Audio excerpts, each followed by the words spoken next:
Arquitectura egipcia. La arquitectura egipcia es fundamental porque a ella se vinculan la escultura y la pintura.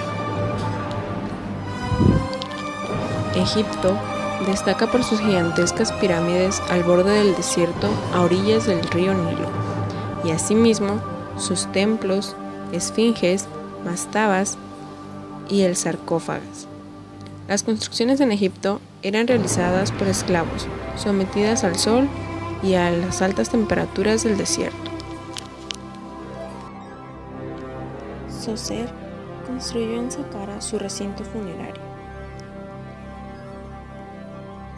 En dicho recinto destacaba la pirámide escalonada. Fue la primera pirámide que se levantó en Egipto, la cual consta de 6 escalones desiguales y una altura aproximada de 62 metros.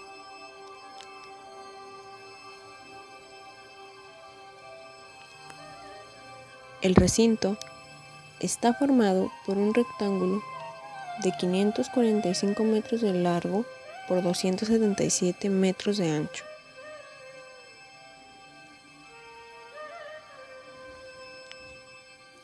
Esta edificación la llevó a cabo el primer arquitecto e ingeniero, Imhotep. Zoser fue enterrado en esta pirámide, de acuerdo con el concepto egipcio antiguo, la vida después de la muerte, ya que los egipcios creían en la resurrección. Las pirámides de Gizeh, también conocidas como el primer lugar entre las 7 maravillas del mundo, ubicadas en El Cairo, capital de Egipto. El trío de Gizeh representa la culminación de la edificación piramidal. Sus caras están perfectamente orientadas a los 4 puntos cardinales.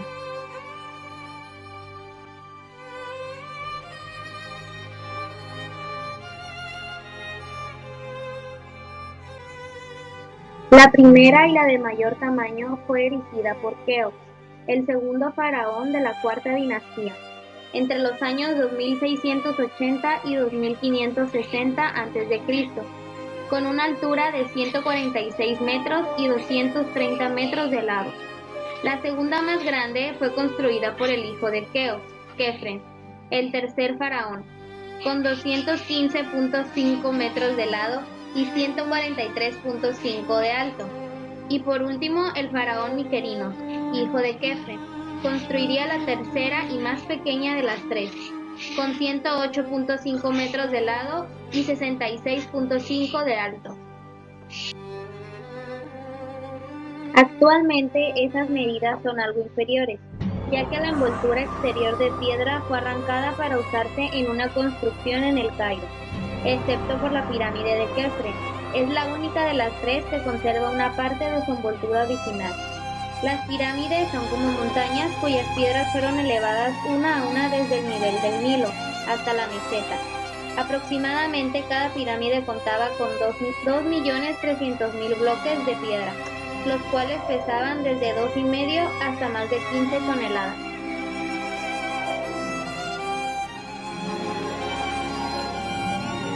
El acceso se realizaba desde el este, a través de un canal cortado en la ribera del Nilo. Se desembarcaba en la orilla occidental del río, adelante del Templo del Valle y de los edificios auxiliares. Se ascendía a través de una calzada hasta el pie de la pirámide, donde había un templo funerario, y se extendía la necrópolis circundante, constituida por pirámides pequeñas, tumbas y mastarbas para los miembros de la familia real y altos dignatarios de la corte. En el largo muro frontal y en todas las paredes de la profunda sala se alineaban 23 estatuas del rey sobre el trono.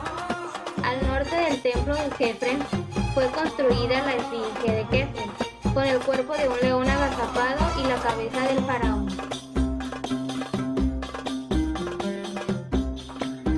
Para deslizar los bloques debieron utilizarse rodillos o una especie de trineo.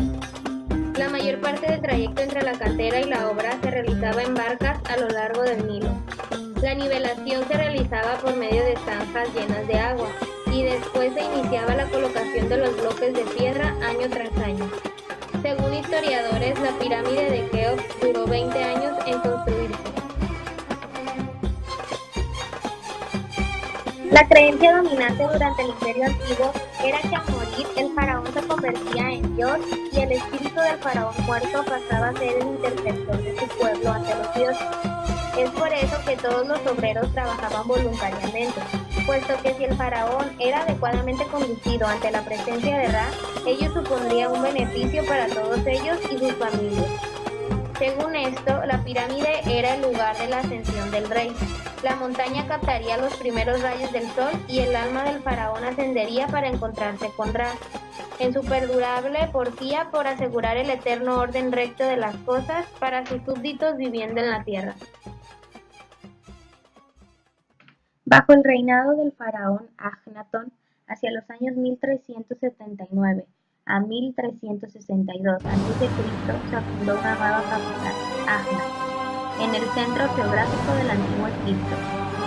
En torno a la casa principal se organizaba una serie de dependencias secundarias: el granero en el lado oeste, los establos y un cuarto de carruajes en la esquina suroeste, las dependencias del servicio en la zona central y los almacenes y la cocina en la esquina sureste. El establo y el foso estaban ubicados junto al suroeste. En la casa principal cada cosa tenía su lugar ya identificado y establecido, y cada uno tenía diferentes funciones. Los calígrafos y los artesanos también debían vivir razonablemente bien, dado que su servicio era crucial para el buen funcionamiento del templo y para la creación de las pinturas de los templos y tumbas. El barrio de los artesanos del templo de Tebas desapareció hace mucho tiempo. En cambio, el poblado construido por ellos es lo que ha perdurado.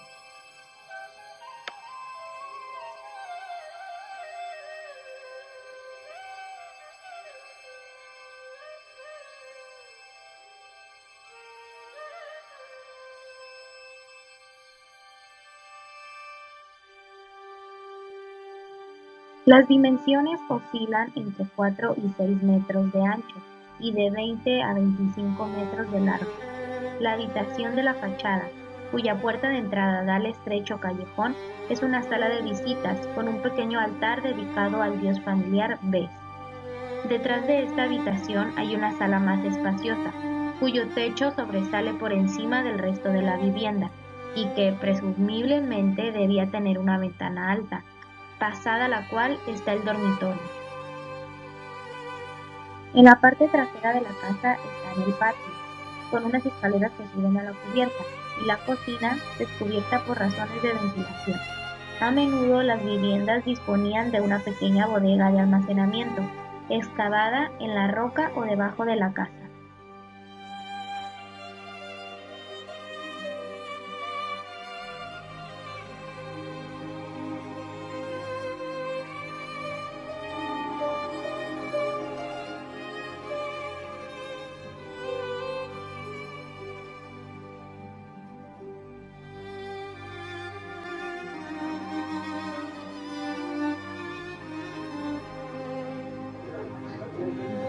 Las tumbas de Hatshepsut en Dehir del Bahari.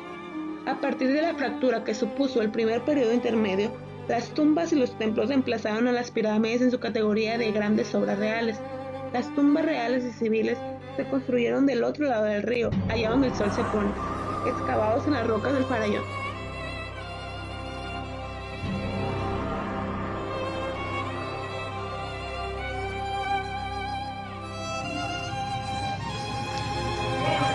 Hatshepsut encargó a su arquitecto y administrador Senmut la construcción de un templo funerario con terraza.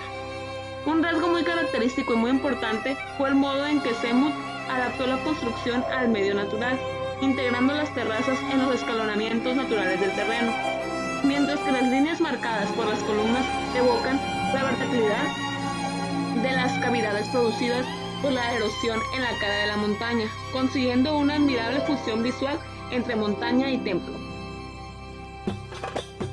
A lo largo del muro occidental se extienden una columnata de robustas columnas de planta, cuadradas, detrás de la cual hay otra más delicada de las columnas de 16 caras. Las columnatas son atravesadas en su centro por una rampa que asciende a una gran terraza superior.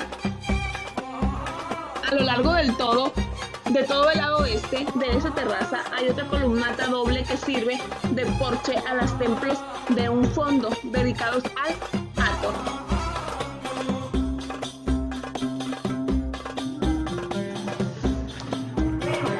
Hatshepsut encargó a su arquitecto y administrador Senmut la construcción de un templo funerario con terraza.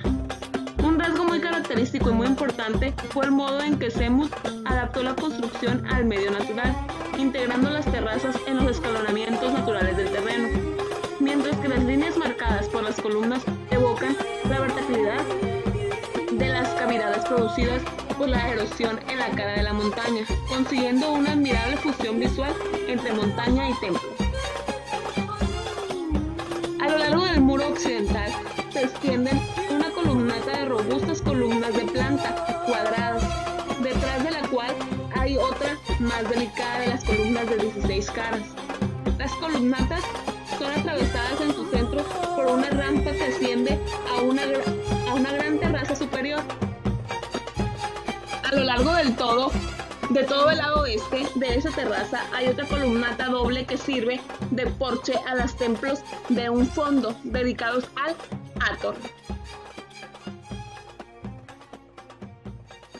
Los templos egipcios eran más que lugares de culto, combinando su función religiosa con las de aprendizaje y administración para la nación. Eran también lugar de presidencia y adiestramiento para el inmenso aparato democrático del país. Alrededor del conjunto de Karnak se empezaron varios templos más, incluyendo los dedicados a Mentu, Mut, Fat y Khonsu. Los sacerdotes compartían la enseñanza de la cultura y la pintura, los grandes templos, escuelas, universidades, bibliotecas y archivos.